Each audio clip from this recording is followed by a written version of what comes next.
welcome to the Flory Models live show, which was going to be at 7:30, but we changed the plans. Life gets in the way and all the rest of it, so now we're at 3 o'clock instead. So if you're watching this on catch up, we're not live. Yeah. If you're wondering why the chat room, the Flory Models chat room, is a bit quiet, like I said, they're coming in, they're all right. There's a few in there, so it's fine. But no, I'm thinking of the people that are going to tune in tonight 7:30, thinking we're on. Yeah. Good. We could do it. So we could pretend, if we pretend it's 7:30 now. Yeah, replay it later. Yeah, that's it. And it'll just be the same, won't it? Be fine. Yeah. Never mind. Trust you're all doing very well and good at home, getting lots of modelling done and bits and pieces. So, yes, we've been making our way this morning. To be honest, I've been bottling another 600 bottles of wash. The new dust wash will be coming along within the next, I think, allowing for it 2 weeks. It's got to get to all the stockists and distributors yet. So it's literally going out as we speak. I've got some going out today. I've got some going out tomorrow. So that's the new dust, which is a wash and a thick wash as well. Very nice it is too. It is. So I've been pushing through with that one, getting that all sorted out and done this morning as well. I've done another little bit on this little guy. And to be honest, I've been editing it all as well. So I've done another little bit of editing on the diorama bit. So I've cut another 2 hours out of us waffling. That'll be a 10-minute video by the time you've chopped it up. Well, what happened was we obviously forgot to turn the camera off, so we're just having a yap whilst it's drying. So, yeah, 40 minutes. And I'm sort of skipping through to see if we did actually say anything. And then, oh, yeah, there it is. So, cool. So, anyway. Enough, I did that yesterday.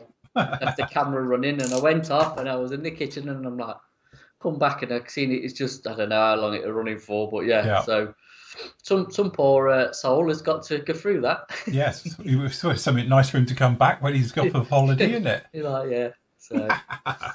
But no, I've been editing this one as well for the next part of this, which will be up with you obviously for tomorrow members. So that has literally just gone up to the server now, which will get you sort of really just making your way along. So it's going to have the wash goes on with it, and then we talk about filtering, because this one had a filter, which normally I don't bother with filters because I think they're a little bit overrated. But when you want to really fade something out, and obviously this is very fadey now, as you can see, it's great because it just kills everything right back, and it just gives it that sort of warm back look to it. And then next part after this one, we're going through all of that. So we'll be going through the, technically the weathering, all stuff. I have done the engines. So the engines are now, in place. So these are a weird design by Best of Things. So you just basically plug them in, and then these, the actual ring around the front here goes to the front, and that's how they sit on. So they're a little bit odd how they go on. And obviously we've got the cans here, which I need to paint out and everything. They will then sit on here somewhere in one of the little holes, which I'll probably have to make a little bit bigger because I'll probably fill them up. But we'll go in there and all the rest of it. And then I've been working on the gear, which to say it's fiddly is a bit of an understatement. This is actually made up of a crazy amount of parts. And the trouble I've got is this lower section, again, is separate part to the top section. So what happens is you've got these tiny little points here of contact, these two, and that's it. And Matt said to me, did you pin them? And I was like, no, because there's not enough meat here to actually pin, and because of the angle. So you'd be coming up into here, weakening this area further up. So I have just literally glued it in place and hoping to God that fits. Because in the infinite wisdom, the way this one goes together, you've got a lower section, top section, and then you join said sections together. So I can imagine these being a really, really weak spot. If anybody's ever built the Mosquito family, you'll know what I mean. It's a very, very similar design. The actual areas where it's going to locate, they're a little bit thin on the ground. So, but obviously, that's going to be one of those where if it's going to break anywhere in transport or doing anything at all, it'll be on that. We'll just literally let go. So it will have to be handled with kid gloves. It's definitely not designed for carrier use, I feel. No. So... yes, but anyway, I think it should be all right. So literally we're just getting that together. I've done the gun bits for it as well today, so we've got those bits done for it, and then we did the props and the bits and pieces. So hopefully literally tomorrow I'll get a good run at this. We'll probably unmask it tomorrow. We'll get the gear painted up, we get the gear installed onto it, we can get the back turret done because the rear turret is all done and sorted, ready to go. It's just literally a case of getting this part, because again it's all sequencing, because you can't put, again, it's clever design the way they've done it, but it drives you mad. So you can't put the turret two halves together because this bit has to fit in here. So what happens is, he says, growing grass says, what you're going to have to end up doing is you've got 2 tiny little grooves just down in the bottom here. Where are we? Is it not working? Come on. There we go. 2 little grooves down in here. So this little guy will come in its infinite wisdom and fit down into here somehow whilst we get the guns in it. And we've got to poke the guns. And I think I've made a faux pas here, unless we can come up from underneath and do a little bit of twisty work, which I'm hopeful. Yeah, we can. So this fits in here and will literally be like this. Then you can put the rear part on, and then we can glue that together, which that will go together like that, and then we can do some touch-up painting and everything else. Then said area here can then pop along, and then somehow you've got to line those feet up with the holes down in the bottom there, which it won't, so I'll cut this off short, so I'll make it fit, so to speak. And then it can all fit in the back here, and it will go in, hopefully, something just like that when it's all together. So again, it's one of those things, it's all got to be in little stages and everything else, but it just makes it easier to paint. So I'd rather do it like this than anything else. So that's the plan with it. So yes, coming together, just a little bit fiddly at the final stages, shall we say. So always is, though. It's that bit like I was saying the other day, in it, final stage bit where it's all the fiddly bits and the delicate bits and the bits you can knock off. So yes, it's yes, magic. At least you're coming to the finishing line with it. So that's I wanted to get it done. Obviously, as you know, I do 1 a month, and that's the whole point. So we might just spill slightly over, but to be honest, the other half's working all weekend, so I might get a bit of this done on Sunday. I'm hoping it's going to rain because we'll need to do some painting outside, so it'll give me a good excuse not to work on the house, and I can actually do this instead. So pray for rain, everyone. God, that is wishful thinking. So you know it's going to be blisteringly hot. Yeah, probably. You're not going to get out of it. So yes. So, but anyway, it is a nice kit. It's lovely. It's just the gear is very, very fiddly, which is not a normal thing you call ICM. Normally, they're not fiddly kits. Yeah, but I think that the aircraft in real life, it's quite a fiddly undercarriage. Like I say, it's with the same as the Beaufighter and, like I said, the Mosquito and things like that. I think they were quite complex, weren't they? Even the Sterling, it's kind of a reminder of a Sterling. Yes, you're right. As well. I know that was a lot longer and stuff, but same sort of principle, weren't it? Yes. So, yeah. I suppose as well, if you take that into real life and that's landing on rough airfields, it's probably quite, sturdy. Yes, I would have thought so. But it doesn't translate well back into 48. No, and to be honest, that's the trouble you have sometimes when you're dealing with model kits, as we said, is that a lot of people say how it's not accurate, this, that, and the other. Sometimes you're just the limitation of injection molding as one, but also buildability. Yeah. So, if you get a gear and it was totally to scale, like the Mosquitoes is incredibly fiddly, you'd be in there with photo etch where it joins to the actual wheel wells themselves up inside, because it's literally tiny little areas that go on. How it takes the weight and the shock and all the rest of it's beyond me, but it's all obviously designed to wiggle a little bit and give it a bit of suspension. But from a scale modelling point of view, we have to sort of allow that, because the thing is, if the parts are too small, you know what it's like. You hit it with extra thin and it melts. Yes. So, you end up sort of in a situation where it's like, it's very realistic, but unbuildable. So I think with that, you're probably better off with super glue, aren't you, for the tack it in. Yeah. I mean, that VMS stuff is actually, it's got a bit of flex in it. It's not pingable. Yes. You want if it's going to come off, you want a cleaner break as you're going to get there, because otherwise it's going to be a right nightmare to get back in. But yeah. So anyway, it is coming along. Hopefully, you say I'll knock this one out, because technically it's just a case of getting it all together and just some final touches on the outside. The other thing with this one, because it's a torpedo plane, it's got the radar set with it. Yeah. So it's got all the little fiddly aerials hanging off of this. So this will be one of those models you don't touch or dust. Put it in a box. Put it in a box, because otherwise it's going to ping off. You need a case for it. I don't know if my cases, because I'm quite fond of the trumpeter cases, the 330mm ones. I don't know if it'll fit in there. They have to do a bit of measuring, won't you? Do a bit of measuring. So I've got a load. I've got 1, 2, 3, 4, 5, 6, 7, 8, 9. 9 of them. I've got 9 and 2 long ones and the bike ones as well. So, but yes. Never mind. Anyway, the other good news is, for everybody who's watching, I have now put the poll up, because the guy's talking about it in the chat. Yes, they are. So, to be honest with you, it's the first time I've done a poll for quite a while, and they've changed it all. So I would have linked it into today's thread, but I've done it as a separate one. And what I will do, and I'm going to do it right now, I'm going to pin it. So it's going to show at the top here all the time. Let me do that. We're going to pin it. Pin. So the poll is up now and looks something like this. Let me show results just to see how we're going. Ooh. Yeah. We have a clear leader at the moment, don't we? And I wonder what that is. Yeah, that's it. So Blue Thunder is in the lead, as you can see down in there at the moment. So the whole point of these ones is that it's just for the live shows. This isn't the full builds and everything else. And obviously I can't do this type of work during live shows because literally I'd be here forever. So, you know, with the live ones, they've got to be something a bit shorter, something we can do. All right. So if I do them somewhat in order, we've got, this is purely for members to vote on the forum. We've got, first up, we've got this little guy, which is obviously, it's a really nice kit actually, the 72nd Typhoon, the Hasegawa kit. We've got that one. Then we've got, this is the Rubicon King Tiger. And this has got the full interior, but it's not as bad as a full interior because it's all molded in one, thank God. Otherwise, I wouldn't be doing it. So you've got that one. Okay, so that one's coming along with just 6% of the vote at the moment. Then we've got 31% of the vote. We've got Blue Thunder. This is a very, very old kit. Anyway, hey, Phil, don't worry because John's in chat. He'll help me out with that. Oh, right, okay, fair enough.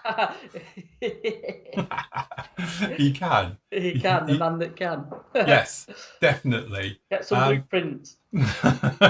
Yeah, John, I need an entire cockpit, an engine, the Gatling gun bit, because that looks horrible as well. Rotor blades. Yeah, rotor blades and the glass, and it'll be fine. And two figures. Yeah, I had a couple of. I think you don't even get those in this either. Is it Roy Schneider in the film, isn't it? It was, yes, it did. It was Roy Schneider. Yeah, Mr. Jaws man, weren't it? Yes. So we've got this one. It was Chris, wasn't it, who sent me this kit? He's sorry, it was Chris. I need to double check this. I've got in my head it was Chris. Thank you very much, Chris. He sent me this particular kit along because he broke his femur in an accident, and he's had 2 big operations on it, and he's still on the meds. So get well soon.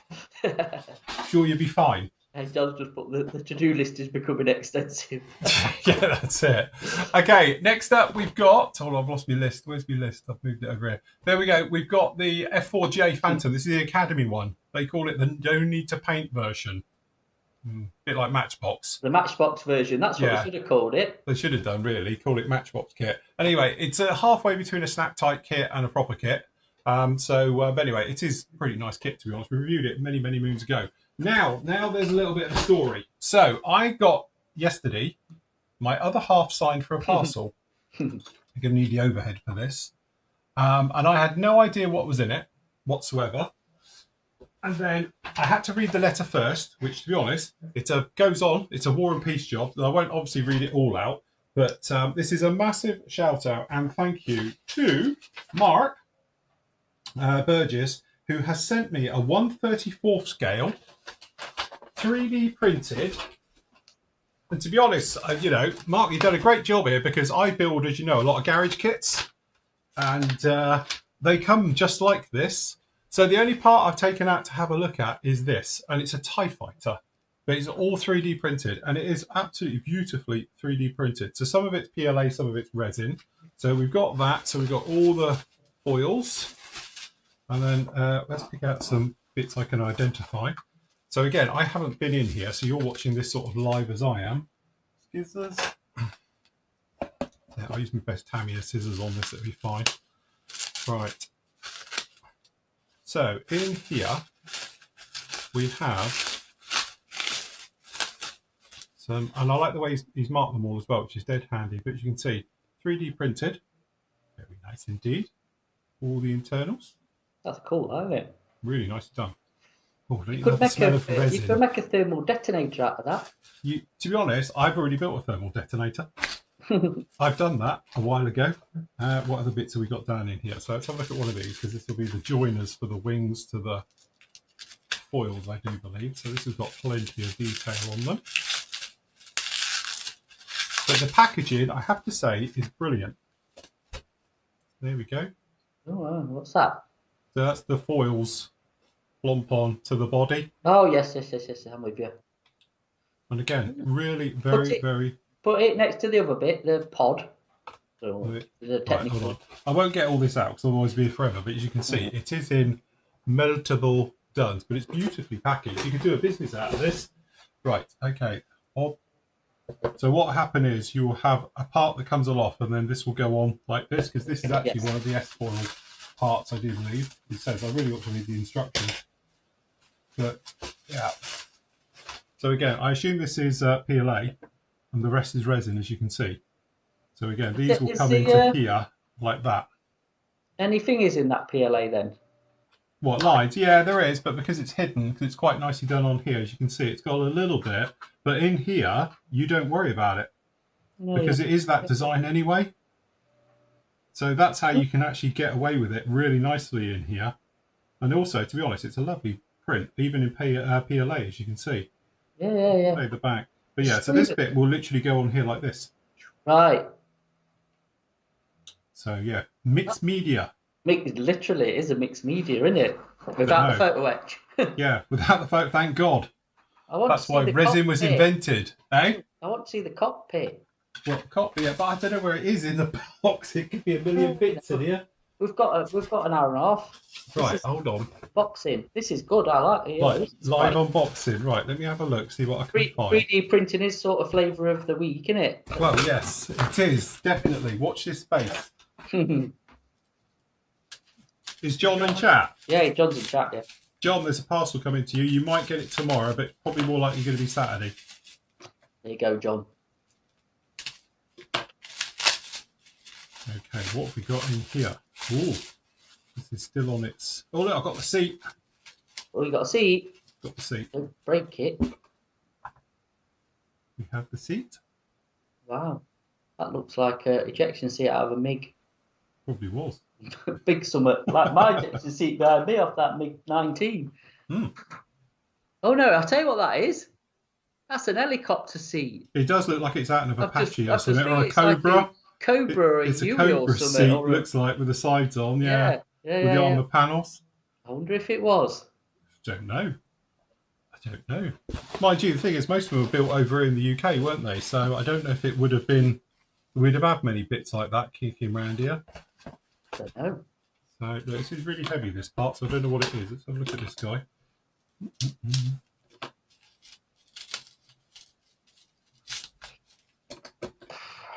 Yeah, right, okay. We've got good old family scissors. Yes.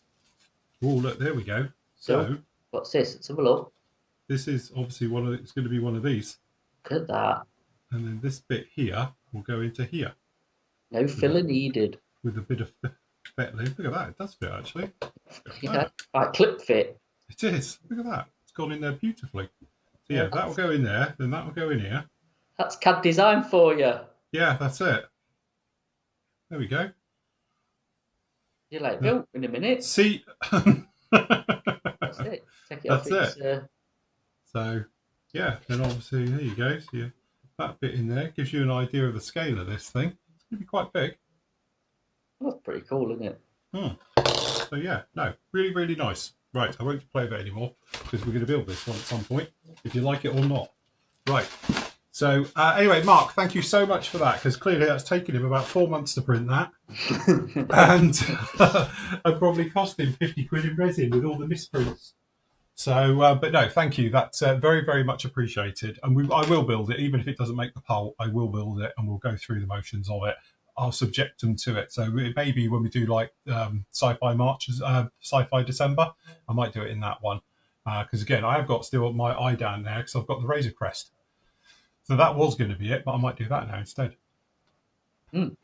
So yes. Anyway, Matt, what were you doing? Go on, tell us all about the crap time you've had. I've had modelling disaster. Yes. With the P40. Yes. Right, and here it is. Look, as you can see on my makeshift stand, and it's now back in primer, back in black. Back in black. Because it was absolute yes. If it all went wrong, it went wrong yesterday. So as you know from before for this build, let me just take it off the tape. This is where it all falls to bits again. I had it painted pretty much, didn't I? So yes. You know, it was all primered, all put in silver. Then I was doing the neutral grey were painted underneath. And what I was doing yesterday, which was going to be for today's stream, so I'll get the olive drab on it. Okay. All went fine, masked it all up, got the olive drab down, brilliant. And then I unmasked it, and then it decided to go a bit pear-shaped because my primer let go, shall we say. Right. Tried to resurrect it, obviously, with sanding. It wasn't having any of that. It was just peeling off. So I ended up stripping it and starting again, as you can see. So not ideal, but not the end of the world either. So I'm not going to name and shame the primer, but it was my fault. If I'm honest, it wasn't the primer's fault. I think the primer had gone off. I should have known better, to be honest.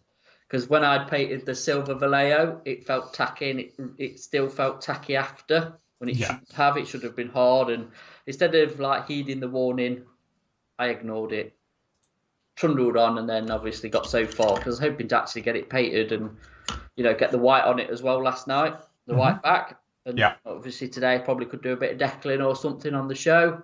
I ain't got any photos, Dave, to be honest, because I filmed painting it. I filmed painting it yesterday, the olive drab, and then I turned the camera off, and obviously I started to unmask it, and that's when it all happened. And I was talking to Phil about it earlier. It was one of them. Was like, I was just in that zone there where it was going to really, really, really bug me if I didn't sort it. Do you know what I mean? And this is now going on and on and on and on. And if I don't get it done soon, it's going to get like lose interest with it. So I just cracked on, got it stripped, and then gave it a coat of, this is the black surface primer, you know, like you get the Mr. Hobby stuff. Yeah. So I painted silver again, which is probably now going to be out of an aerosol can, like bare metal silver, TS can, and then we'll go through the motions again. Right, fair enough. So, yeah, not brilliant, but it does happen, doesn't it? It was one of them, you know, if it weren't a stream build, it would have gone. It would have gone in the bin. It would have gone to a buster or something. Buster, yeah, it would have, because, you know, it's just dragging on, and I've not got the best attention span ever as it is, but you kind of committed. It does help doing these because I'm kind of committed to, you can't just get rid like you normally would, or to put it to one side and, you know, come back to it. So I just dug in and like I say, I used the AK paint stripper that we said actually worked really well, but bearing in mind it was all acrylics. Yeah. I would say so. Yeah, if your paint's not gone off, don't risk it. If it ain't gone off in normal time and it's thingy, yeah, it's probably mean, if you're using acrylics, I wouldn't say for lacquers because lacquers don't really go off, but especially with acrylics. I think this was, like I say, this primer anyway. I was fighting with it even before I put it on, so I should have known better. So, yes, lesson learned from me. But there you go. So we're back. So I'm hopefully by Saturday, and I know it's Thursday, but I should have this back in paint. So same process of what I've already sort of put on video. And then I can probably, like say, hopefully get round to putting some decals and stuff on it. So I'm going to bang some silver on it later on, and then, like I say, get it painted probably tomorrow, I think. So yeah. So there you go. Why do you think it happened? Because I think I've had the primer too long. Not that it's been in any direct sunlight, and I don't think it was a good batch of primer when I had it, to be honest. I had the black and the white, and the black's fine and it's the same age, but the white had gone all just gloopy and horrible. And the warning signs were there, and I ignored them, thinking, I don't like wasting stuff. I can pull this round, and obviously it's bit me because the adhesion property on it is just nothing. It dried, I think. Yeah. But there was just no adhesion to the plastic. And I'd actually rubbed the plastic down as well. I'd not put over bare plastic. I normally key mine up, a bit of a sanding pad. Just one of them, innit? One of them, you live and learn. At least you managed to go back. It's not like, as you said, you've lost the kit or something, or you've gone further.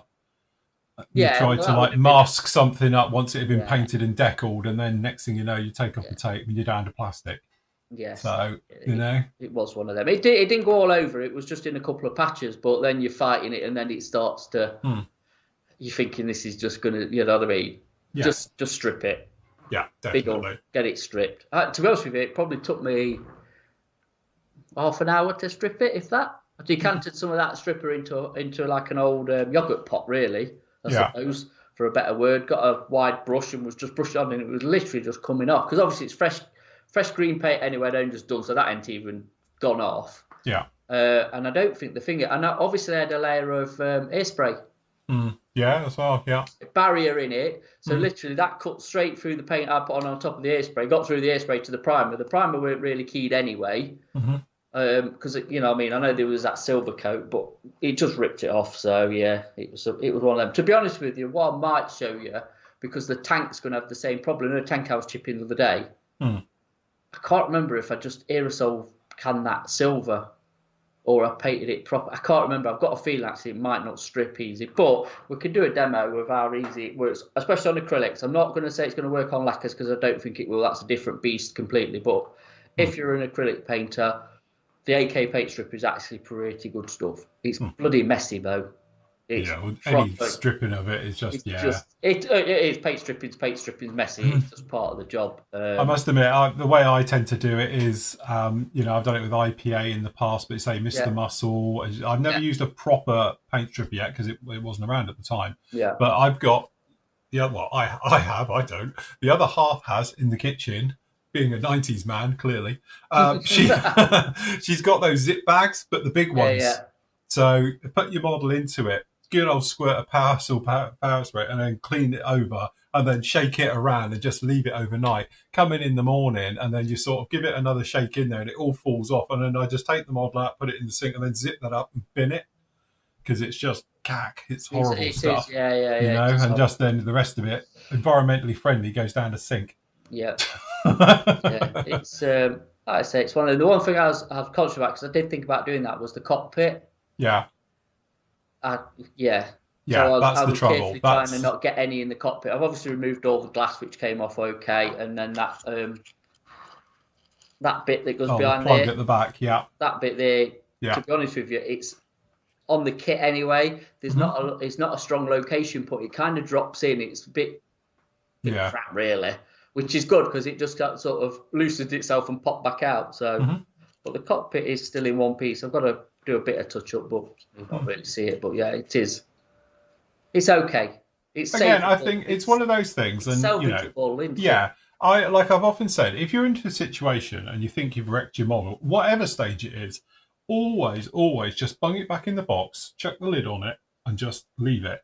Then you can come back at it when you're of more of a clearer mind and think, is it that bad? Can I fix it? Can I salvage it? If it's something like Matt's got, it's a case of, can I be bothered? Shall I just start something else? Yeah. But the thing is, you can literally, I always say, it's almost impossible to do anything in modelling that you can't get back or turn back. The only thing I always say, clear parts are a bit of a no-no. If you crack your clear parts on that's just a one-way street. But Buster, the reason Buster is the way Buster is because I used to show and do things. So Buster, originally, we sawed him in half. And then we rejoined him and we showed about filling it and obviously all the bits and pieces. And then we drilled holes in him and then I hit him with a hammer. And then literally it was a case of, right, so how would you go about fixing it and making it good again? And that's the reason he is in the state it's in is purely because that was trying to show pretty much anything you can put back. Because again, with a good old use of filler, rescribing, as you say, re-riveting if it needs it, even if it's raised rivets, even if you have to scratch build that particular part, it's just down to time and how much effort you want to put in. Some of us clearly can't be asked, and you're thinking, do you know what? I really can't be bothered. I'll just get another one. Or you might have something in your stash and you can, rob it. Yeah. So, if this, because to be honest with you, the little legs on this are so fine. When I went to sand clean them, even being really delicate, it shattered into 3 bits. So I was like, oh, great. Okay. So what we're going to do? So eventually I thought, well, we'll glue it all together. I just left it down and then get it off and then put it in and let that dry and away you go again. But it'd been one of those things. If you lost the parts and you didn't have them, then you're thinking, well, what can I do? Well, you could probably make something out of some styrene rod if you got the thin stuff to get you going. If not, you could sand or cut it down to the right scale. And the thing is, as modelers, it is that thing is that you can probably get away with it, even if you ended up with a bit of square where it technically should be round. I don't think you'd notice it anyway, especially on gear, because you're not looking at it that closely. No, it's underneath. So it is all salvageable. This is definitely going to be a 5-footer.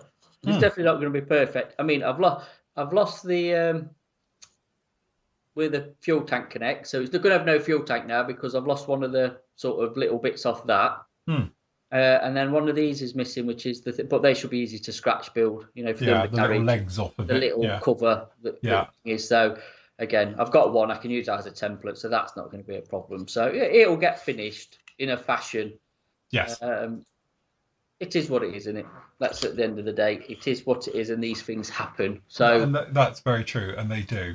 Yeah, and I lots of mean, I think times. Leighton's just like saying about itself. Acrylics, it's not. It's I've had acrylics on my overlayers that I had on my shelf was when I was even in the shed for whatever temperature, they never went off. I think this was just a bad batch full stop of primer that I had. So, it is what it is.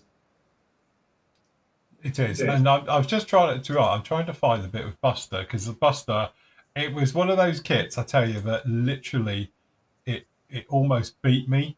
Because I'm trying to find the bit. So if I just pause that there and go full screen just to show, I know it's a crappy image. This is back from 15, 18 years ago I built this thing. But you can see it's got the engine in here. This is the old Trumpeter, obviously 32nd Crusader kit. So what I ended up doing is I made a cut here. And then you know what I did, obviously, because I'm a Muppet, on the other half, I cut it in the wrong place.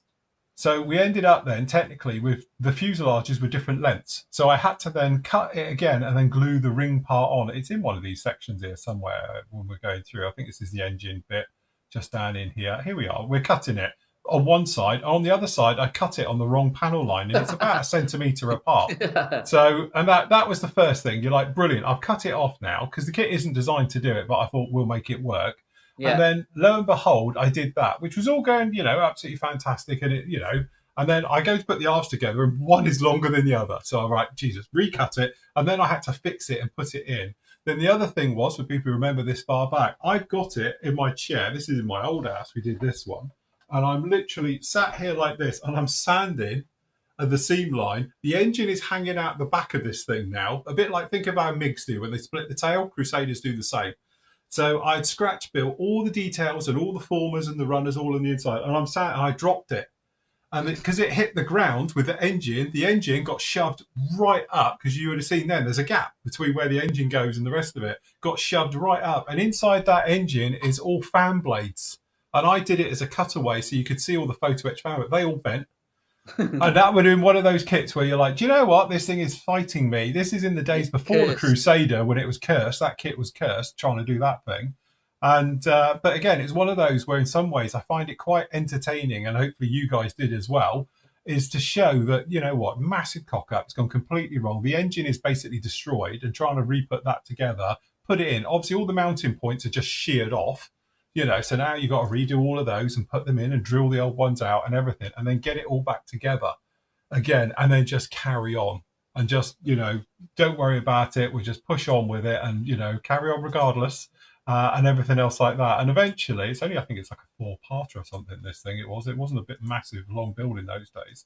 But yeah, so if we can find him down in here, hopefully I've got the reveal photos of it. It turned out all right in the end.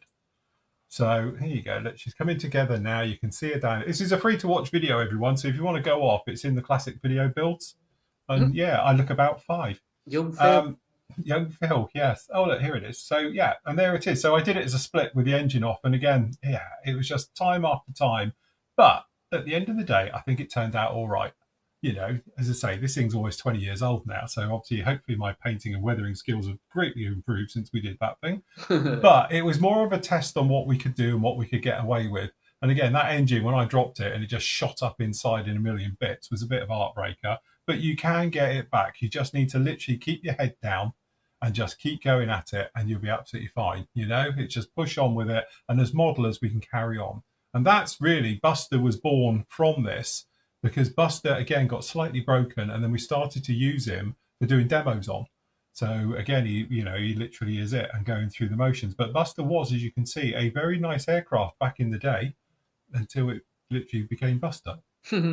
So, but yeah, I think it's really testament into one of those things where you just carry on with it, though. It's just, doesn't matter. Keep pushing on with it. Keep going. And it all will be right in the end. The trouble is, like I've always said as well, you never learn note by just getting everything right all the time, do you? You know what I mean? If everything went swimmingly right, you just not learn a thing. You've got it. No. You've got to go wrong to know how to fix it, and get back out of it and stuff. So, mistakes always happen. It's one of them. Hold on, I've got to plug myself in. Here we go. Here's Buster up. And here he is today. Where's Son of Buster? Son of Buster. Yes, that's somewhere else actually. Where he is actually. But yeah, this is Buster, the reason. But you say, when you look at Buster now, bless him, of all the this panel we've done, it's been torn up, it's been hit. We cut through here. We were hitting it with a hammer. You can see, well, I don't know even know where the brake joint, obviously, we put together. So it's in here somewhere. You can see all the different colours in testing and stuff. This is where we were testing our own, printing our own decals and stuff. So, yeah, and it has a hell of a life. But Buster still lives because he's absolutely great for doing stuff because he's easy to hold and he's big enough to show on camera. And that's me when I was experimenting of hand painting shark mouths. So for the Cobra. But it's always nice to have a Buster that you can do. And to be honest, this is probably the most valuable kit I've ever had because you think about hours and well it must be into days or even weeks of time I've done on this, doing all the demos, doing all the practice work and everything. It's probably my most loved kit. And no, it's not going together because Matt bought me the said kit last year, which is here. It was on offer, so I got him a replacement. So I bet you've got the bits for that, have you? This one, the wings are here, but there's no way the gear and all the rest of it is now. Yeah. But yeah, Matt got me and very kindly bought me the F4E, which was this kit from back in the day. So one day we can do Son of Buster. Yeah, and not wreck it. And it'll be a nice one. You ought to frame that and hang it up on the wall, really. Well, I must admit, we keep threatening to retire him, don't we? We say it every year, say we're going to retire Buster and give him a proper, frame him and all the rest of it. But then I'm like, I need you, come over. Yeah, come out of retirement. That's it. So but again, it's one of those ones. Having a Buster is quite good, and plus the fact you can clump someone with it. It said more comebacks than Kim Kardashian. Absolutely, yes. Yeah, Katie Price. It's had more work done on it than Katie Price has. Yeah, less plastic in that. Yeah, that's it. Yeah, Buster's more real. So, but no, I think it's one of those things, as you say, you just have to push on with it sometimes. And sometimes you will, I think, have a better appreciation and a better love for that particular item because it's fought you a little bit. Like we said before, I know we always go on about it, but that VC10, that's not a happy build. No one would build it given happy build. Is that what we're going to have? Happy builds? Oh, yeah, happy little build. I might have that as a slogan. Happy little build. Happy little builds. That's a good one. It is. It's one of those ones where, yes, it's an awful kit, but I've actually got that thing. I look back and think, yeah, we did it. It's fine. It turned out really nicely in the end. I'm happy about what we achieved with it. And you get that great sense of success with it, and pride in your model, where sometimes, they're lovely kits, don't get me wrong, and they go together as a dream, no problem. But I never remember building it. People say to me, oh, what was the, I don't know, Tamiya F14 like? Don't know. It went together. I can't remember it, so it must have been all right. Yeah, I know I'm getting old now, being over the other side of 50 these days, but but if you ask me how did the VC10 go or some of the more troublesome ones, I can tell you every last bit. Yeah. I remember them. Yeah. You do, yeah, you do. We always say it, don't we? Yes. It's nice to have a mixture, isn't it? I think it'd be a bit. I'd be definitely bored if everything was Tamiya-esque, shall we say, with engineering. Yes. Because it is construction, and I'm not the biggest fan of construction, but it's a part of it, isn't it? And I think as well, again, you're going back to learning stuff. If it's so easy to build, again, you don't run into problems that you've got to solve because it's already done for you. Yes. You know what I mean? So that's why some of these older kits, when we tackle them, they're a bit more of a challenge, but more enjoyable in a funny way. Yeah, I think, as you say, one of my most enjoyable builds over the last few years has definitely been the Voodoo.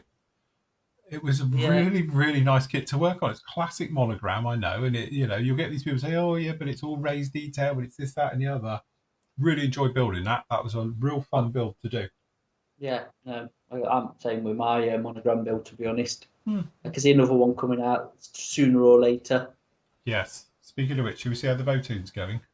Well, it's done, mate. Done and dusted. I don't know. I've reading in there. They want to change their vote now and do a TIE fighter instead by the looks of it. Oh, right. Okay. So we've got 16% of the vote is going for the Eurofighter Typhoon. We've got 19% of the vote for the King Tiger.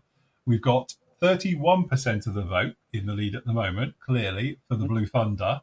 We've got 12% of the vote for the Academy F4. And now, with a big comeback, we've got 22% of the vote for the 3D printed TIE Fighter. Is it bringing up the rear? It's coming up. Considering that wasn't even on when I looked at it the first time, I think I didn't have any votes at all.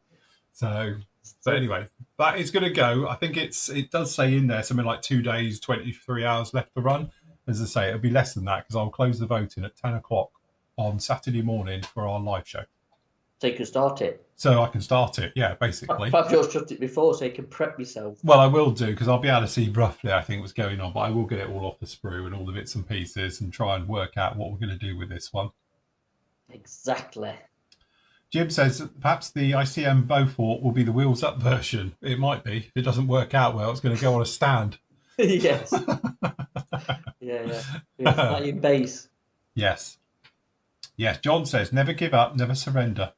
He knows. Lots of filler and standing sticks in hand. He knows with that vampire. Yes, well, yeah, we were discussing the vampire with him, wasn't it? Yes. I've seen that. It looks all right. It came out all right in the end. That didn't it? Very nice indeed. See it being a handful. Yes. Now that'll be Model Alchemy to redo Buster.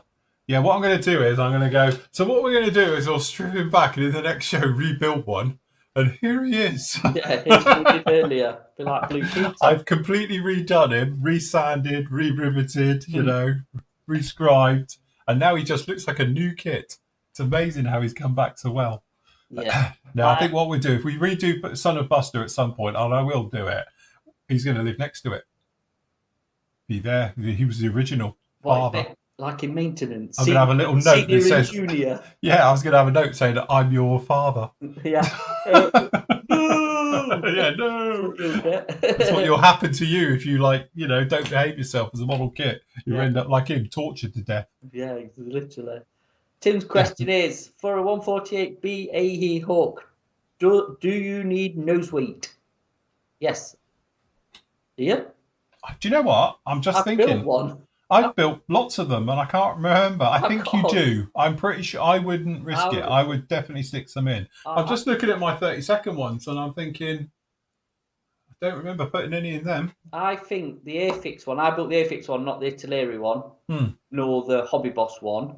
But I'm sure the Airfix one has got, you need to put nose weight in it on the instructions, like 5 grams or whatever it is, 10 grams. I don't know, but I would have thought you would have to, yes.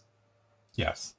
To be honest, I wouldn't take any risks. The last time I did the Airfix one, I think I put the Neo Mega cockpit in it. So that's a big lump of resin, so it probably wasn't a problem then. If I remember right, I put the Neo Mega cockpit into it and we put the wheel wells into it and a flat set. Whose kit is it, Tim? Is it Italeri's one or... Hobby Boss's. Hobby Boss, because you've got, could be the Airfix, but I haven't seen that for a while. No. Do you remember when that first came out? It had no white on the decals, which was a bit important when you're doing a Red Arrows. Yes. They didn't print the white on the decals. It's brilliant. No. No. That's what I've just done.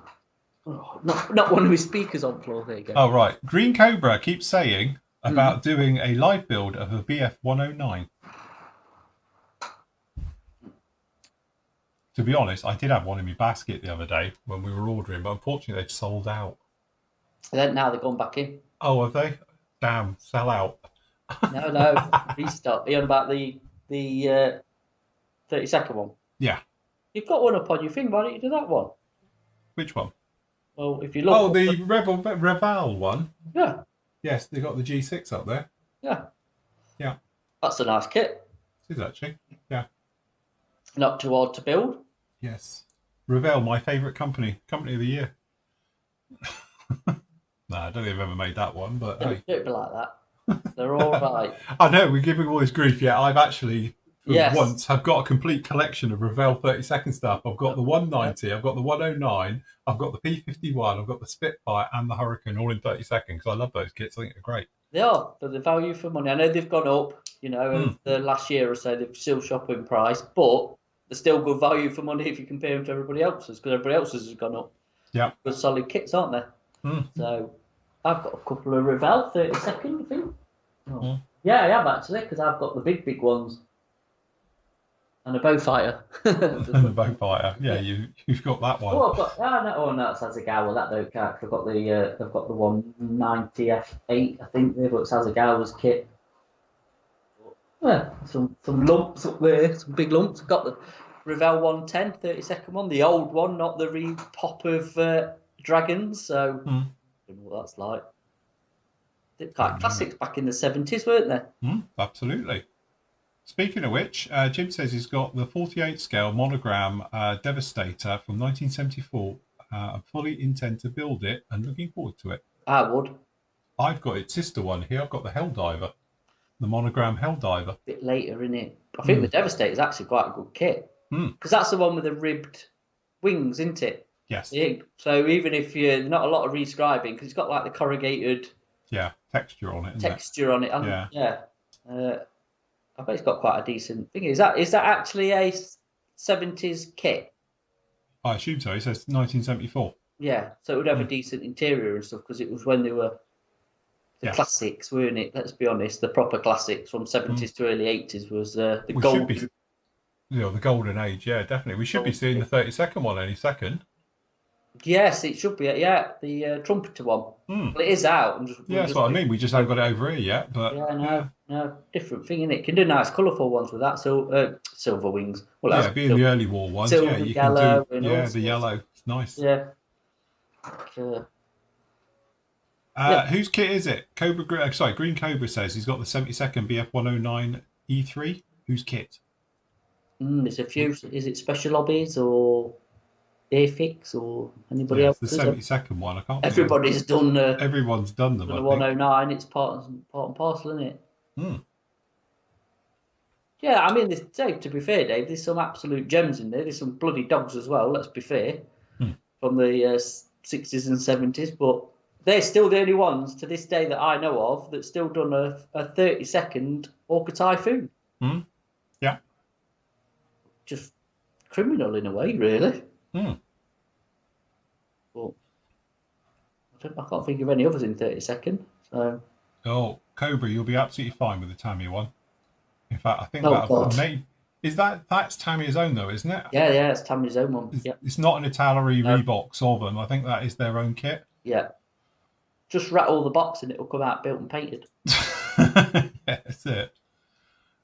We have got a question from earlier. Let me bring it up out of the question section because obviously we're not doing a Thursday night show tonight. No. So I've got one from in here. It's a little bit in depth and I'll paraphrase a little bit if I may from Neil. He's basically just saying about he's just completing or due to complete his new workshop, his little modelling bench and all the bits for it. And he's had a bit of a hiatus for this and he's now 60. All right. So he's coming back into it and all the rest of it and he's getting all the bits and pieces. He's got some bits already and all the stuff to go along with it. But anyway, he's saying that he's looking for some stablemates to do. So he's looking to do a BF 109. What do you think would be best for the beginner? Does he say a scaly one? So doesn't. I'm gonna say. I think he does because he's done the Tamiya Spitfire Mark 1. 48. Then are we talking? Yeah. Sorry, he's made it on eBay and everything. His purchase of the 48 scale Spitfire Mark 1 kit number. What are your thoughts on this? It's a great kit. The Tamiya Mark 1 Spitfire is a lovely kit. It's an older kit, but it's really, really nice. It's typical, like we say, shake the box and you'll be good to go. Add paint. But there's two versions, isn't there?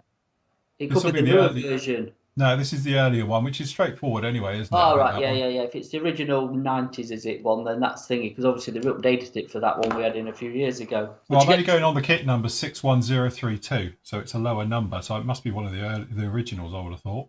I don't know, to be honest, without Googling it. I don't know. We've probably seeing as there was it around about 10 years ago, they were up to 99 in the kit numbers. Yeah, no, yeah. So I'm just imagining it must be one of the earlier ones. I'm like surmising here. I could be totally wrong and talking dribble as usual, but I'm just surmising that being a lower kit number, it's probably one of their earlier ones. Or not their early ones, but an 80s, 90s kit. To be honest, they're quite nice, those ones. What is anyway. it? Tell me what. Sorry, I've got it's 61032. Have a look. 61032. Oh, no, it's the... oh, God, yeah. Tamiya Mark 1. 1992. Oh, there you go. Yeah. Yeah. It is the original Mark 1. So you can sort of go with Tamiya, because wasn't it? Yeah, it 2000 and whatever it was, they came out with their 100th kit, which was the Storch. The Storch, which was a really odd choice, everybody thought. Because everyone thought for their 100th kit, we was all expecting something mega, and it was a Storch. So it's a bit weird, that one. So that's what I was going on. I always think Storch and pre and after, and I know where I'm on the numbers.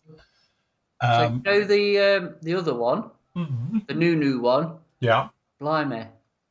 Guess when that came out? 2015? Oh, no, a bit later. 2018. 2018, yeah. Yeah. Hey, hope they've got something for. Oh, because they're re-bringing that out. You know, the new one. You know, they're doing it with the little vehicles. They're getting it with the little tiller. So you get the Mark 1 Spitfire and the tiller. Yeah. Fair enough. Which is technically wrong. So anyway, going back on track, it's actually a really nice kit. It's one of their older ones because obviously it's been superseded now. They retooled it, as we were just saying, a few years back.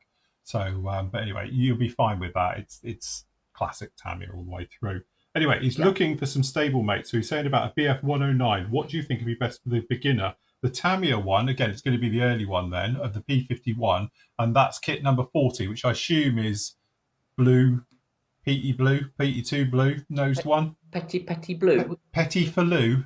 Petit Falou, yeah, Petit Falou, yeah. So that would be the Petit Falou kit, which again I have voted and said, and I used to say to people until I was blue in the gills about it's probably, if you're a beginner, it's one of the best kits you can do. It's a really nice kit. It's no way overcomplicated, and it goes together really well. So I would say P51 definitely, and then he's talking about the 109E3 Tamiya one, which is number 50 in the kits, which would be the early one as well. Again, they're all really, really nice kits, no problem at all.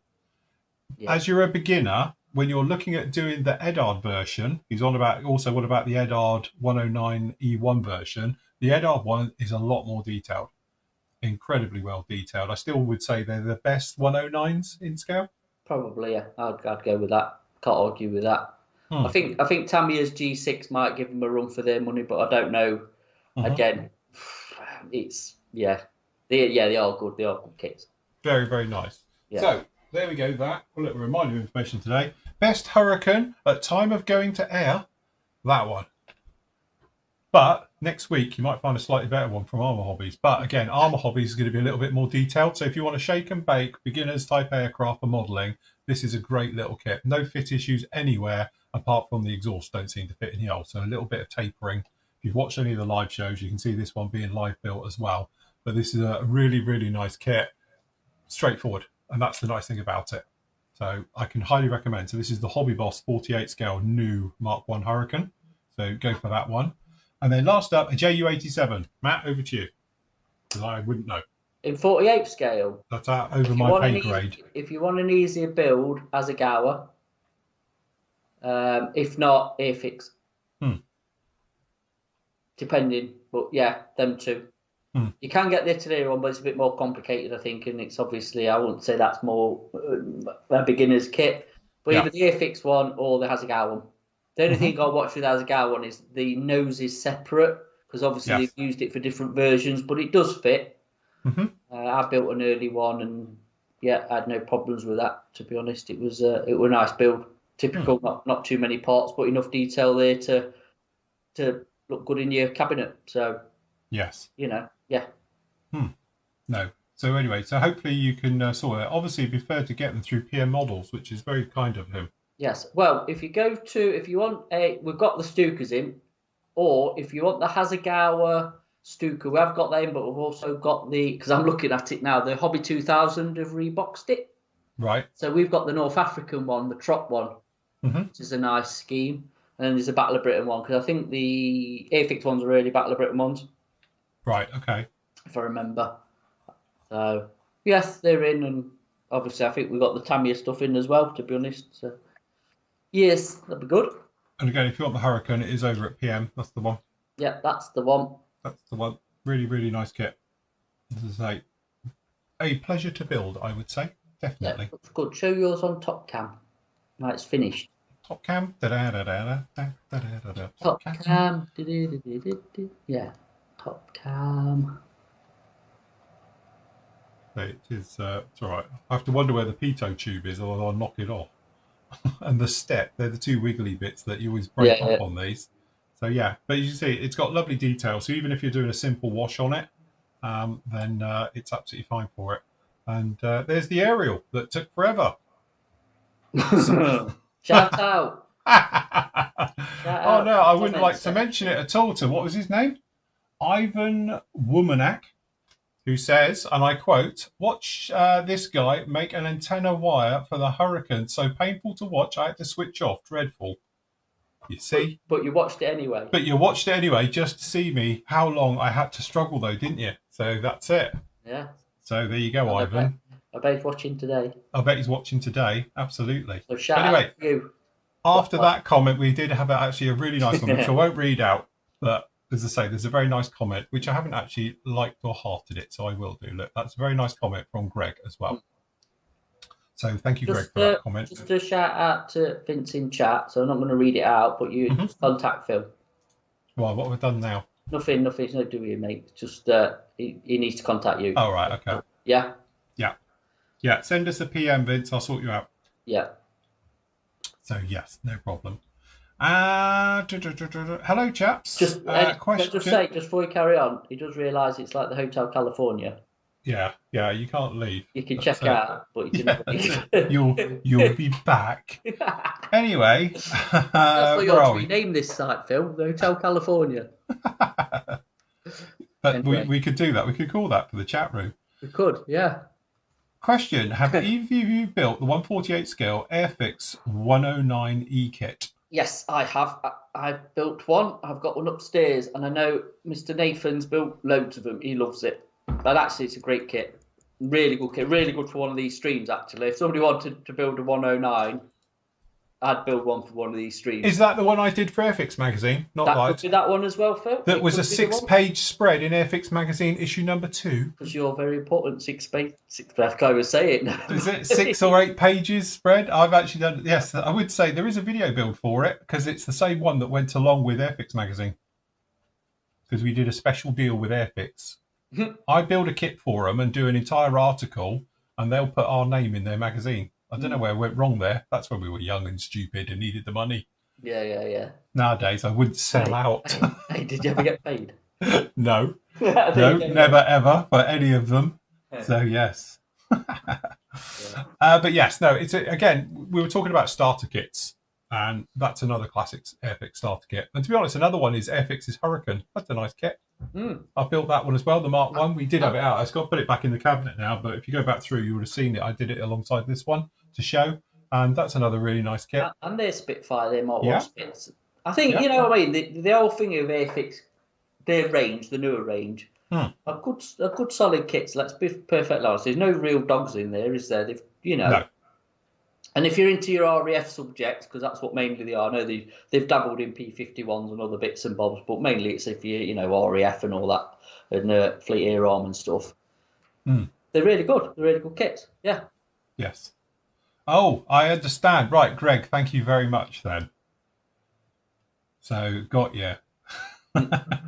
It was nice because you get a comment like that and you think, you twat. Well, I won't say exactly what I said because, and all the rest of it. And then you get a nice comment to it like it, and it's like the yin and yang. It's the balance occurs from it. Yeah. So, but yeah, thank you. Right, next question is from Alistair. He says, hello, chaps. Question. Having seen the Revell Chinook Mark 1 in 148 scale in my local junk shop for 20 quid, is it worth buying? Yes, it's I built it. I've built it. It's a video build for that. I think it's a freebie video build. Which shop's it in? Tell us. To be honest, you can't get them. That's the thing. It did come out for a bit, didn't it? But it's gone again now. I think the Wessex has took its place. And I bet that'll be gone soon, that Wessex, to be honest. Yeah. That's been around a couple of years, hasn't it? That's it. Because obviously I did it when it was the Itala reboxing of it, because they're the one who did it. And then Revell reboxed it. Yeah. I don't know which version Revell reboxed. If it was because obviously there is 2 flavours of that one. And I don't know what they do by Mark. Is it the Mark 1 or Mark 3? It's the one with the different side pods on it. It's the ones that go up at the back. Is to do, but for 20 quid, I'd snap it up because I think it's 50 odd quid now retail for a. Yeah, because I think I did the HC3 thinking about it. I can't remember now. Let me just double check. In the classic build section, should say, wherever it is. Chinook. As always, I didn't put it.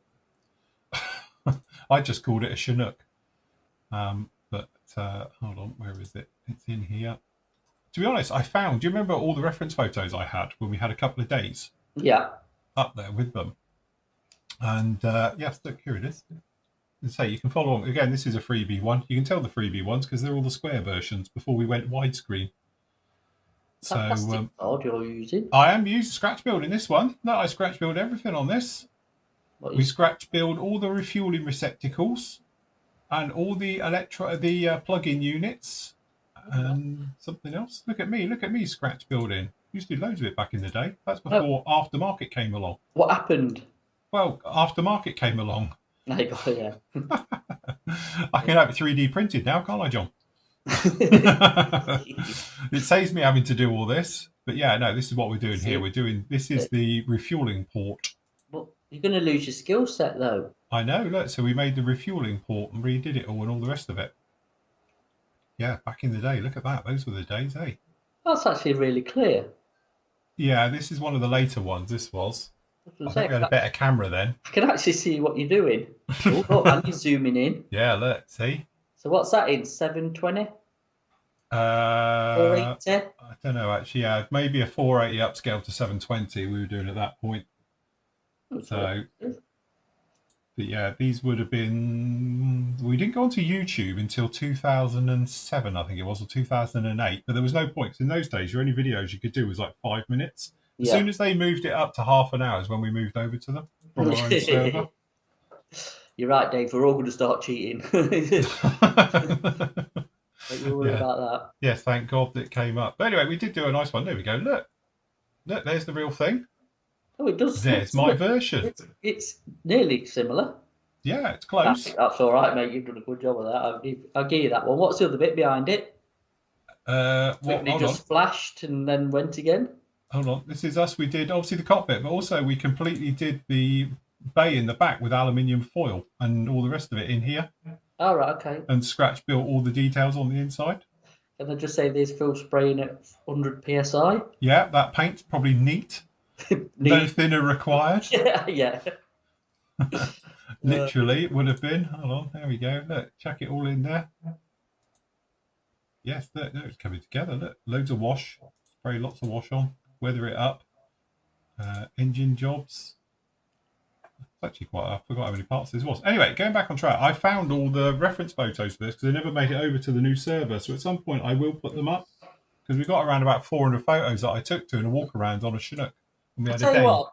Sorry, Phil. The Hobby Boss D's out now, isn't it? Yes. I wonder what that's. Have you did you do a review of the A? You did, didn't you? Yes, yeah, we did the A. Yeah, what did you think to it? I can't remember. It was alright. It's better than this one. This is Squadron Green thinned. What you thinned it with? Sally thinners. Okay. Yeah. So you made a putty. I made a putty. This is in the days before you could buy them. Glazing putty, that is. It literally was like slap it on, sand it all off, but try and smooth it all out. These were in the days before, there was good stuff. Look, no masking sets. This is me. Yeah, you couldn't do that now with your eyesight. No, probably not now. So yeah, there's us trying to do all the scratchy build things in the bit at the back here as well, which I don't think you ever see actually when I did all of that. I don't know why we bothered with all of that. Oh, sorry. Oh God, what are we doing? Sorry. He's lost it. Oh, lost it. Hold on, where is it? Come back, you bugger. Hold on, full screen. There we go. So yeah, there it is, going green. Masking up. That's it. It's a lovely kit. It's quite a chunk. It's a bit of a beast.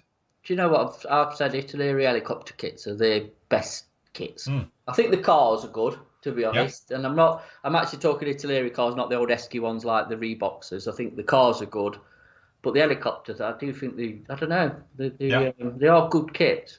Mm-hmm. It can be a bit of an handful on some of the clay parts. I know, like the old Seahawk and stuff that you did was a bit of an handful around the front, but overall, I actually think they're all right. So yeah, no, that's it. There we go. We're coming along for the final reveal. Look how clean my bench was in those days. Do you know what? I can't remember where the minigames go. I think those miniguns we nicked out of an old Italy HH60 kit, the Black Hawk. Oh yeah. But yeah, we did the chaff and flare buckets on this and the IR detectors. So yeah, the only thing we didn't put on it was sound filters because I gave it a whirl, but it didn't really work out. Right. Okay. So, but yeah, that was it. Proper modelling, exactly, Dave. Proper modelling. Yes. See? Cool days. Good days. Looks all right, that. Happy days, you see? So, what you need, proper modelling, as you say.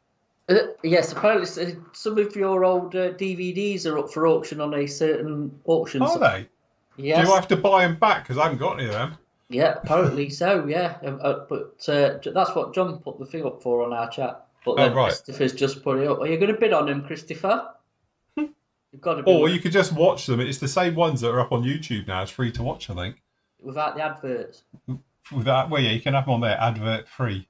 And also, I think if you buy the Chinook one, that has got included all the reference photos. Can I just say, has anybody got a DVD player to actually watch him on nowadays? That's it. Yeah. I You have to think go you and should buy upload one. them to Netflix, Phil. Hey? Upload them to Netflix Yes, or that's it now. Yes, onto Amazon some streaming. Prime. Yes, that's it. Never mind. Collectors. Have you literally got none? Have you got none of your old DVDs? Do you keep some just for keepsakes? No. Why? Because I've got them all as I've got them. I haven't got the DVDs themselves, so I haven't got any artwork from. And again, that was on an old computer we've been years ago, so I haven't even got the artwork for the sleeves or anything else anymore. You know what's really crap as well now? You can't even watch a DVD on a computer. No. You used to have the thing, didn't you, where you could, Yeah. stream it through on your computer or play music. You don't even have that option anymore. No. I think I had your Lancaster one. Oh, right, yes. And I think I won it off eBay, if I remember. That's the one which has got, and again, it's one of those where I wish I had the original footage because it had to be decompressed to go onto YouTube and all things like that. But that's the one where you got that spooky orb. I lived in a house that was built in 1830, and to be honest, I don't believe in the paranormal whatsoever, but there was some weird stuff used to happen in that place, which is still unexplainable to this day. Not that I think it's anything going bump in the night. There's just some clearly weird stuff happening. And on one of them, I am airbrushing, and an orb goes against the flow of the airbrush and goes past me. It goes zigzags round the engines and goes out.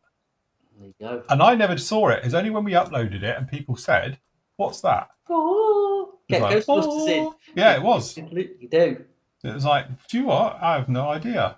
And it was like, go back, look at the original footage, and then I think I uploaded a better quality, just a cut of it, and all the rest of it. It's really weird because I'm going like this with the airbrush, and this thing's coming at it. So, but I didn't see anything as I did it because I could see in those days. My eyes were a bit better, so I didn't need gigs and all the rest of it. I had 20/20 vision, and I didn't see it whilst I was doing it. So I have no idea. It's one of those weird things. It is a weird thing, isn't it?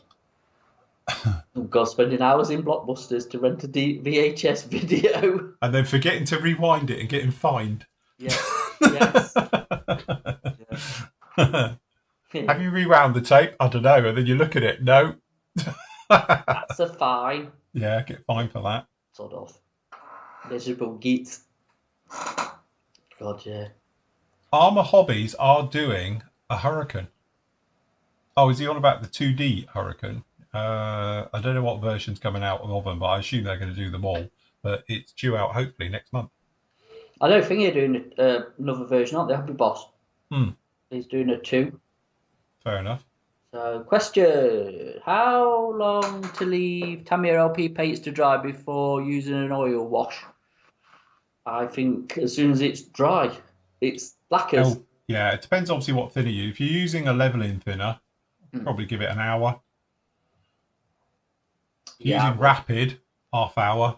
Yeah, you gotta let it gas off a little bit, but to be honest, it's sturdy stuff, so you should. It does go off very, very quickly. It does, and especially in this sort of weather, exactly cold.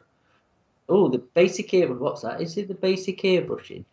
Yeah, is the basic airbrush in the Dragon, which was the 132nd, I presume, Mustang, the Revell Lancaster, the Hasegawa. Do you know what? I can't remember that far back to what was in there now. It was obviously was those, but I don't remember using it. Get an hour, David, you'll be fine. Where are we? Hold on, I've missed a few of these. I have built an F-35. We did the Hasegawa kit, 72nd. Beautiful little kit. We did that as a speed build type thing on a series of shows, but it's actually a really, really nice kit. That it just, yeah, it's almost Bandai-esque. It falls together. It's very cleverly done, that kit. Comes on a nice stand as well. I've put it over there somewhere. In fact, I can't see it now. It must have moved. But I did have it. Perhaps I've retired it. Oh no, here it is. I can see it. It is. Really nice kit, that one. Right, question. Hold on. Let's jump in. Question. I just saw a question. Are you guys having a live show this coming Saturday morning at 10 a.m. your time? Yes, we are. Yes, we are. Yes, and Yes. there'll be a sale and all the other bits and pieces. And we'll be carrying on building because today is going to be a bit more of a chatty day than a build day for my cock. Well, not my cock up, but obviously what happened yesterday, and Phil's sort of finished his. So Phil will be starting something new, and hopefully I'll be trying to power through getting this P40 somewhere near finished. Yes. So, yes, we're on Saturday, 10 o'clock. Terry says he uses wood putty for a while. Could you recommend? Can you reconstitute with lacquer thinner? What wood putty? I thought I wouldn't know about water-based, isn't it? Yeah, it's like Elmo's glue, isn't it? Whatever it was, is the good one. Elmo's glue. Elmo's glue. To be honest with you, I imagine they are probably lacquer based, aren't they? Wood putties. Are they? Well, I say you can get them where they're water based and mix them up yourself, can't you? And do it all like that. But I don't know. You would have to do a quick test. Your best bet is to mix a little bit up and then just put a drop of thinners in it, see what happens. Yeah. I mean, the wood putty thing and them sort of DIY putties, when we were doing bases, they were one of the mainstays of, the ready-made fillers. Yeah. For putting your groundwork down. That's kind of an original, DIY way of doing it. Getting texture and stuff. You can put sand in it and all sorts, can't you? And make your own sauce. And even, I presume you could put acrylic paint in it and tint it. Because it's I would have thought so. It's a water-based filler. So, yeah. Thing is, you can't actually get that green putty I was using on that one. I used to quite like that stuff. It's very coarse. It's very agricultural. It's not smooth, shall we say, and it's messy stuff. But Jesus, it goes off hard. Well, we had it's that shrinkage problem with it, like you do with others. We had the reboot, didn't we? The grey. When we could get that squadron in before they went out of business, and that was really nice putty. That grey stuff, a lot more refined. To be honest with you, if you want an equivalent to that, the Tamiya Revell Plasto putter is a really good lacquer-based putter. I've not tried the Mr. Hobby ones, Mr. White and the Mr. White putty are, to be honest, but they're lacquer-based as well, aren't they? Because the good one, the Tamiya one, we just can't get. They just don't bring it in over here, no. Which is a shame because that's a decent putty as well. Dave says, my brother met his first wife in Blockbusters. But was she working there, or was it a late return? A cardboard cutout in the doorway. Right, okay. Where were we? Phil, have you ever built the Special Hobbies boomerang? I haven't. I haven't built a boomerang. You won't come back. No, that's it. Keep throwing it. No, to be honest with you, it's funny. The old boomerang, I'm not a massive fan of the aircraft. It's a weird-looking thing. It's like the buffalo, isn't it? Yeah. Rooster buffalo. I don't know what the appeal is because they're ugly. Yeah. I know what. I think the boomerang's better. Curvy. She's curvy. What, it's thick? Boomerang and thick. The thick, yes. Yeah, thick. The buffalo's thick. That's a nice way of putting it. Yes. Boomerang, it's... I don't know, the boomerang's all right. It's better than the buffalo, I think, looks-wise anyway, but... Yeah. But no, I must admit, I've never built one, and to be honest, I did build the buffalo, the Tamiya one, because I think most people did back in the day, wouldn't it? Yes. But wasn't particularly... Yeah, it's not my favourite looking plane. No, good kit, though. Oh, God. Oh, there you go. So Terry said, go back onto the putties and that. He said, no, it's lacquer and very fine grained. All right. He goes, he uses them.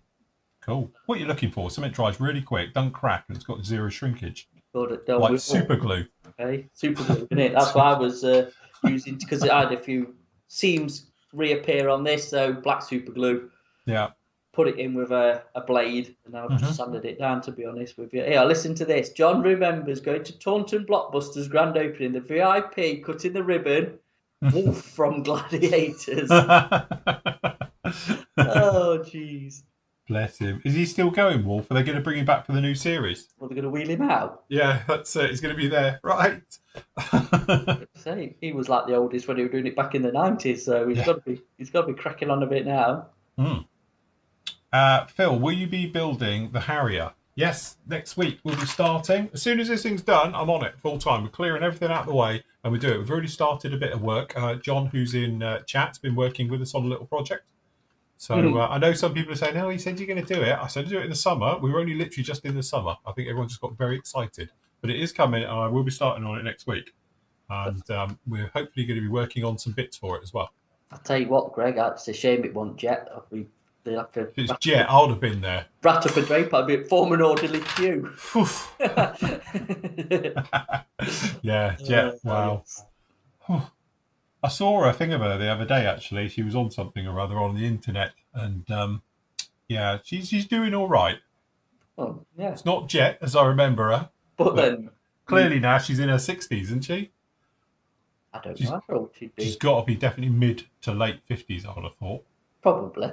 But... I used to like Hanging Tough. God, I wish it was me. Right. You wouldn't have got me off of there, I'll tell you. I would have been locked on. She can bash away to her heart's content. I ain't letting go. Anyway, moving on. Cobra says, build a 135th scale battleship, the Bismarck, Tammy one. I built all of those back in the day. I even did a video about cleaning them because they came back. They were commission jobs. And they came back for cleaning and they were covered in dust and everything. And all the super glue had given up. So I put them back together. God, that was back in the day. That was got to be 15, 20 years ago at least. But they're nice kits as well. Was the power wash a bit overkill for cleaning it? Well, yeah, probably. Yes. Yes. It was a spritz bottle and a cloth and a brush. And yeah, it was literally that bad. Who makes a good F-35B? Robert, what scale? That's the question. What scale? 72nd, I would actually say the Hasegawa kit is a beautiful kit in 72nd. What about the Italeri or the Academy one? No, still in 72nd, I still think the Hasegawa one's the nice one. Yeah, probably. Yeah, it is. As I say, it's just what I love about that kit, because it's like a clamshell. It's 2 halves that go together. You've got massive locating pins in the inside for all the different bits and pieces. That's why I say it's like Bandai, and you put it all in, and then literally you go, and you don't even need glue, and it's together. It's really, really nice kit. Good engineering. Yeah.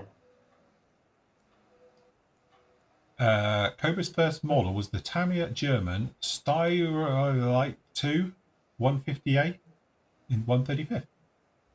I don't know. I must admit, I'm not in German armour. That's why I don't pronounce them. It's just a Panzer 1, 2, 3, 4.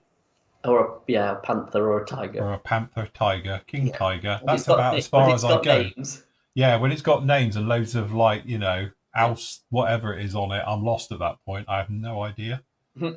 So,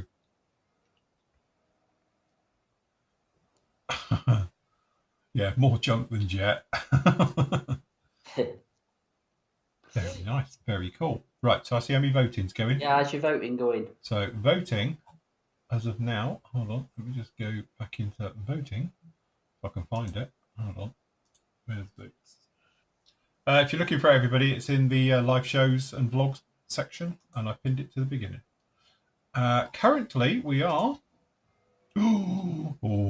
Is it neck and neck? Where we were. It's getting tighter. So Typhoon's at 20%. Yeah. We've got the Rubicon King Tiger is 17%. The Monogram Blue Thunder is 30%.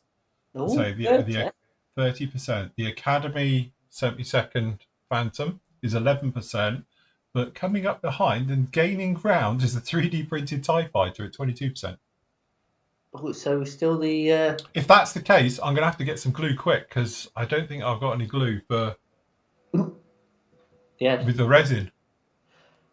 See where you're just super glue it and hope. Hey, you better get on Prime. Yeah, I better get on Prime thinking about it because I don't think... I have got some 3-minute epoxy, but that'll be knocking up little bits. Yeah, that's going to smell wonderful. So, that Blue Thunder kit? Yes. Could you actually do anything with it within reason, or is it just what it is? It's what it is. Go and fetch it. It's here. Get it. Let's have a look. There's a review on the site. Actually, hold on. It'd be easier. I can show you the pictures on site. Yeah, do that. What colour blue is it? It's blue. I don't think it's accurate blue, but it's definitely blue. What is that? The styrene or the actual? The styrene, yes. You gotta match it to the styrene. Yes. Oh, there she is. Nice gazelle. I'm not quite sure what all this is. You know, what do they call that? Dragon scale effect? Yeah, it's dragon skin, isn't it? Did they actually have it? I have no idea thing? what the real one, but yeah, I don't know. I must admit, I didn't realise until recently, but if anyone has seen Firefox, the film, you know the bit where he lands on the aircraft on the ice sheet and the submarine comes up to refuel it, and they send out 2 helicopters to go and see it.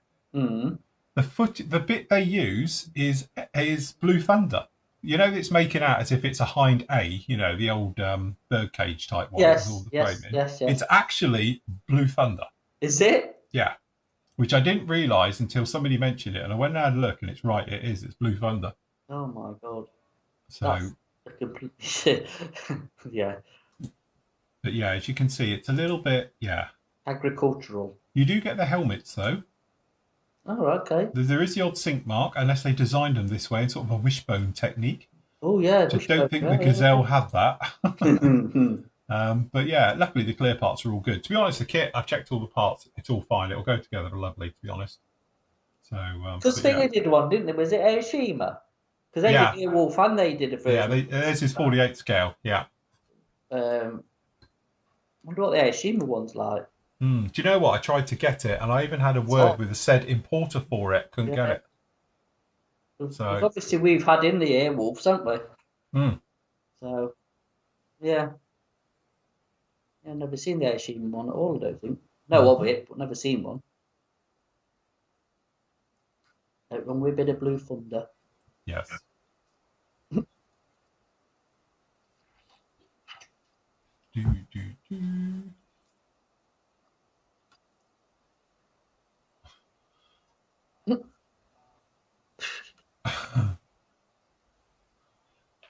It looks great, doesn't it, Greg? It looks, you know. Yeah. Yeah, a lot of loose parts. That's how it came to me like that. That's how most of them do, though, isn't it? Fall off the runners. Yes. The instructions, look.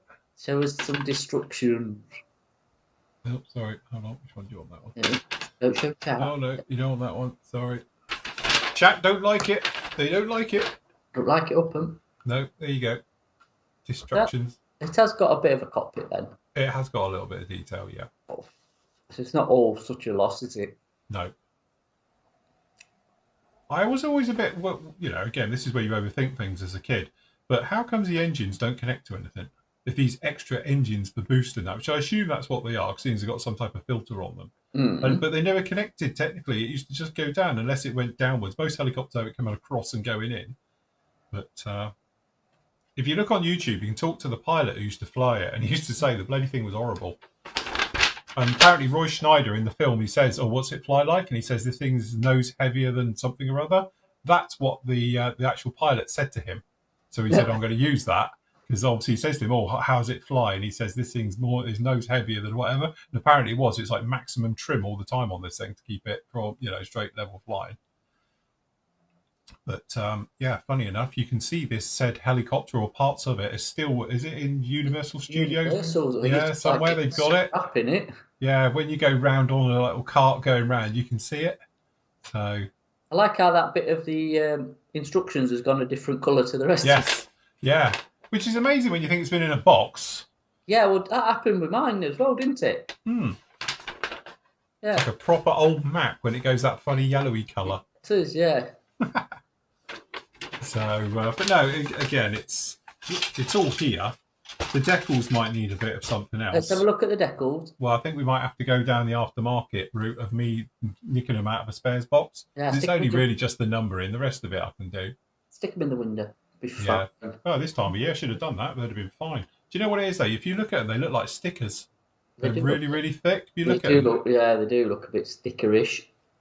Which way I look at it, they might be okay because they're really thick. So as long as it ain't cracked and full quick when you get the water, that's the problem, isn't it? So yes, so there it is, everyone. It's hours of fun. It'll look well with the Airwolf you've got. Yes, yes. Just shame they're a different scale.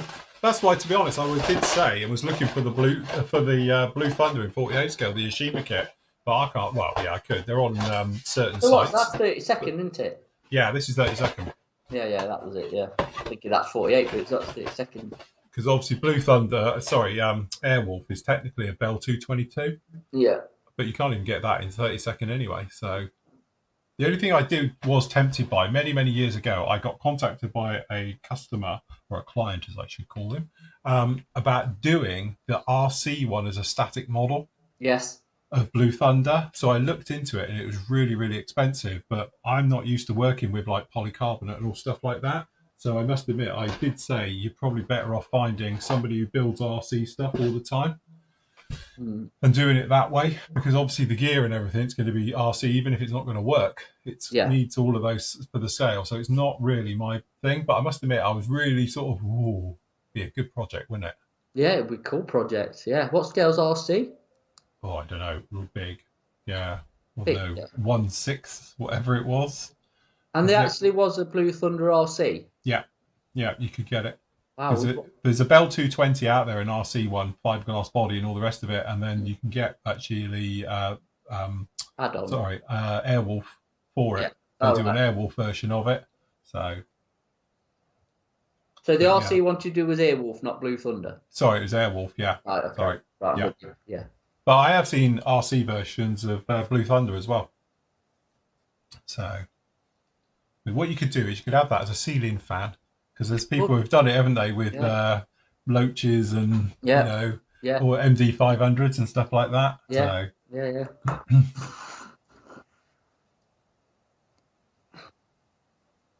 Yeah, exactly. They were what? Mufflers in the movie for whisper mode, were they? Well, they definitely need to be connected to it somehow. Whisper mode. God, yeah, that was it, weren't it? Yeah, whisper mode. You turn it off and all helicopters, suddenly the power and laws of physics of rotor dynamics go out the window.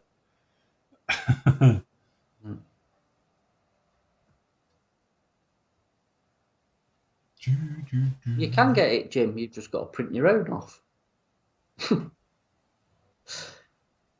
He's on about the TIE fighter. Oh, right. Well, the thing is, I've got all the instructions for it on an SD file and on a memory stick. So I will do it. Mark was actually in YouTube chat, but I think he's gone back to driving his truck. So, okay. But yes, so I'm sure we might watch this on the back one. But I'll have a proper look at it later. I'll get it all out and have a proper go through it all. But to be honest, it's a fantastic job.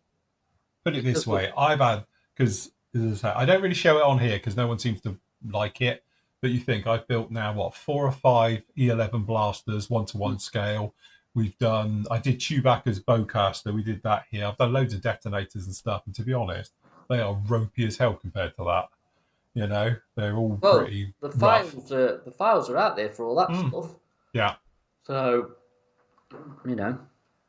just print your own now, isn't it? Get your resin or whatever and PLA and print it. Yeah, Jim, what I might do is, you say, if it doesn't win the vote clearly, because I put it in the vote now, so we'll see how that goes. But if not, what I will do is probably hold it back just a touch, and then I will do it probably as the December build, because normally we always used to traditionally do Sci-Fi December, and I will do it in there. Because originally, I must admit, I was going to do the Razor Crest. That was the plan for it. But I'm quite taken with that now. I want to do that one. My site. My site, my rules. So, so we will do it as a proper build.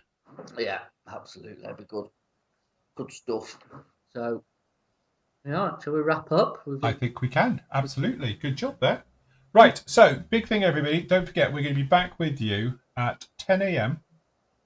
this Saturday. So, it'll be the 1st. With you, bright and sparky. We're going to be building. We're going to be doing obviously some chatting and all the rest of it, answering your questions. We will obviously be on YouTube. We'll be on the site. Normally, we'll have all the chat rooms up and everything else like that. The big thing as well, we're going to have a sale. So Flory models I haven't had a sale for Don't know. To be honest, I can't remember.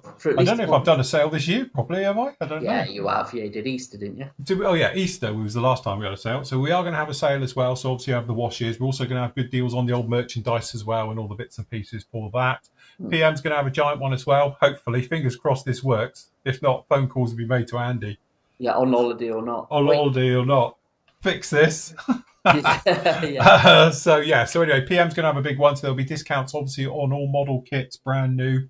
Your latest releases as well, and all the rest of it like that, and obviously all the stuff that goes along. And I will be giving away some prizes as well. So we'll be chucking out some t-shirts, some merch, and obviously some bits and pieces as well, some washes and stuff.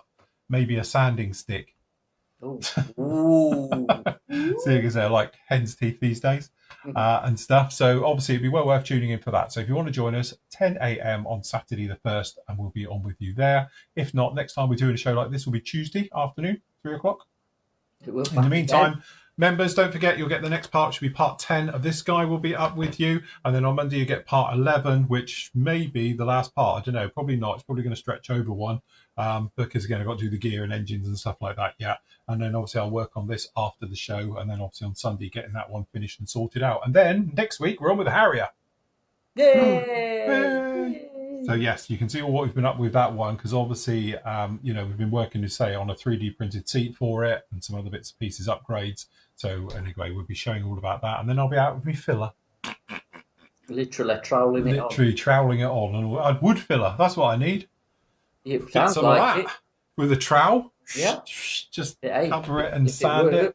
I've got a DA. I thought you'd be out with the U-pole.